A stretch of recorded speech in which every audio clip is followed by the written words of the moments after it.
بسم اللہ الرحمن الرحیم۔ محترم ناظرین و سامعین، السلام علیکم ورحمۃ اللہ وبرکاتہ۔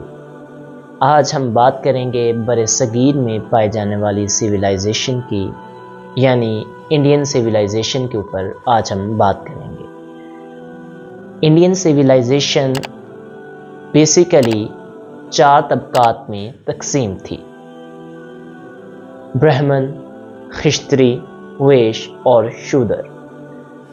برہمن جو تھے وہ انڈین سویلائزیشن میں سب سے ایلیٹ کلاس سمجھی جاتی تھی۔ ہندوستان میں ہندو مت اپنے اوپر حملہ آور ہونے والی بہت سی قوموں کو اپنے اندر جذب کر چکی تھی، اور اس طرح یہاں پر ایک مخلوط ثقافت، یعنی کہ مختلف ثقافتیں آپس میں مل کر مرج ہو رہی تھیں۔ اس علاقہ میں جو معاشی حالات تھے یا معاشی سرگرمیوں کا جو انحصار تھا وہ زیادہ تر زراعت کے اوپر تھا، کیونکہ یہاں کی زمین بہت زرخیز تھی۔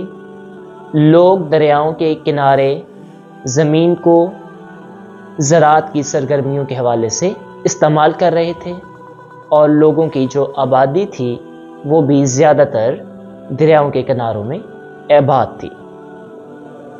بیرونی تجارت جو ہندوستان کی سرزمین تھی، اس نے بیرونی تجارت کے طور پر اپنی امپورٹنٹ پورٹس، یعنی کہ اس وقت کی جو پورٹ تھے، کالی کٹ کی بندرگاہ، سری لنکا میں جو بندرگاہیں موجود ہیں، ان کے تھرو زیادہ تجارت ہوا کرتی تھی، اور عرب تاجر اکثر ان بندرگاہوں کو استعمال کیا کرتے تھے۔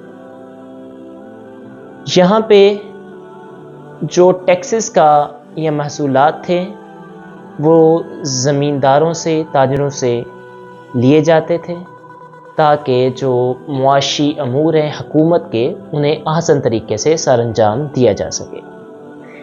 ہندوستان کی معیشت میں چند ایک خرابیاں یہ تھیں کہ کیونکہ یہ جو ہندوستان کی سویلائزیشن تھی، ثقافت تھی، اس میں انسانوں کو طبقات میں تقسیم کیا گیا تھا، اور اسی طبقات پہ تقسیم ہونے کی وجہ سے اعلیٰ ذات کے جو لوگ تھے وہی زمیندار یا تاجر ہوا کرتے تھے، جبکہ چھوٹی ذاتوں کے لوگ وہ عموماً مزدور یا اس طرح کے چھوٹے کام کیا کرتے تھے۔ اس کے بعد بات کرتے ہیں بازنطینی سلطنت اور یورپ کے معاشی حالات کی۔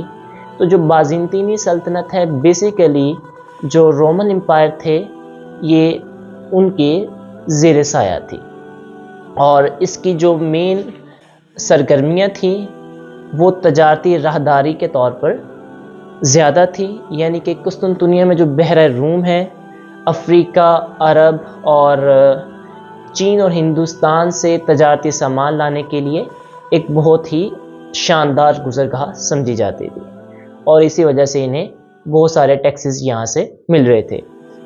صنعت و دستکاری عام تھی، ریشمی کپڑوں کی دھات سازی اور زیورات کی صنعت وغیرہ کا ادھر استعمال کیا جاتا تھا۔ زراعت بھی اس علاقہ میں ہوتی تھی، یعنی کہ جو بازنطینی سلطنت تھی۔ اور اگر یورپ کے معاشی حالات کی بات کی جائے تو ظہور اسلام سے قبل یا اس وقت یورپ کے معاشی حالات اتنے سازگار نہیں تھے۔ حالانکہ ان کی معیشت کا انحصار تو زراعت کے اوپر تھا، لیکن جاگیرداری نظام پایا جاتا تھا یورپ میں۔ تو جو کسان تھے وہ جاگیرداروں کے زیر دست کام کیا کرتے تھے، تجارت محدود تھی ان کی، اور زیادہ بیرونی تجارت نہ ہونے کی وجہ سے جو ان کی اوور آل معیشت ہے، اکانومی ہے، وہ اتنی اسٹرانگ نہیں تھی۔ صنعتوں کی کمی تھی، چھوٹی موٹی صنعتیں تھیں، بڑی صنعتیں نہیں تھیں جس طرح کہ آج ہم دیکھتے ہیں یورپ کے حالات، وہ تو ٹوٹلی چینج ہو چکے ہیں۔ لیکن ظہور اسلام سے قبل جو یورپ تھا وہ معیشت کے حوالے سے اتنا اسٹرانگ نہیں تھا، اور نہ ہی ابھی اس وقت یعنی کہ ظہور اسلام کے وقت سکوں کا استعمال، کوئنز یعنی کہ جس طرح کرنسی ہے، اس کا استعمال بھی کم تھا، اتنی یہ پاپولر اکانومی کے حوالے سے نہیں تھے۔ تو ہم نے آج بات کی ہندوستانی تہذیب کی، پھر اس کے بعد بازنطینی سلطنت اور یورپین جو ان کے اکانومک سچویشن تھی اس کے اوپر بات کی۔ انشاءاللہ آنے والی ایپیسوڈ میں اب ہم اپنے سلسلے کو عرب تک محدود کریں گے، اور دیکھیں گے کہ عرب کے معاشی حالات کس طرح تھے، اور ان حالات میں نبی کریم صلی اللہ علیہ وآلہ وسلم کے آنے سے کیا کیا تبدیلیاں رونما ہوئیں، اور ان تبدیلیوں نے over all through out the world کس طرح اسلام کا جو معاشی نظام ہے اس کو استوار کیا۔ وما علینا الا البلاغ۔